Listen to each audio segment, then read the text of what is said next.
Aitchison college, Aitchison کا جو ادارہ ہے، تاریخی ادارہ ہے، انگریزوں نے قائم کیا تھا. اشرافیہ کی تربیت وہاں ہوتی ہے، اشرافیہ کا مرکز ہے. آج تک جو ہے اس کا نام اگر ٹیگ کے ساتھ لگ جائے تو آدمی کی زندگی سنور جاتی ہے.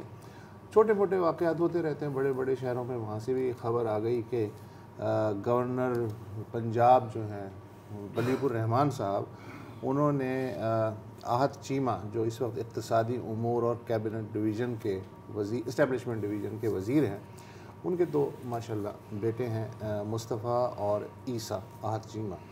ان کی والدہ نے کہیں خط لکھ دیا کہ جی مسز سائمہ احمد چیمہ نے کہ جی میرے جو دونوں بچے ہیں چونکہ اس وقت ایچیسن سے ایبسنٹ ہیں اور وہ اسلام آباد میں ہیں اور وہ وہاں پڑھ رہے ہیں، ایچیسن میں 3 سال سے نہیں گئے وہ، تو لہٰذا اس جو گیپ ہے اس میں چونکہ وہ ہے نہیں تو فیس کی معافی دے دی جائے.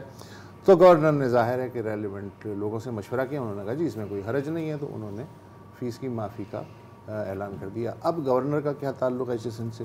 بورڈ آف گورنرز جو ہے نا ایچیسن کا، اس کے وہ چیئر پرسن ہیں اور اس حیثیت میں انہوں نے یہ کام کر دیا.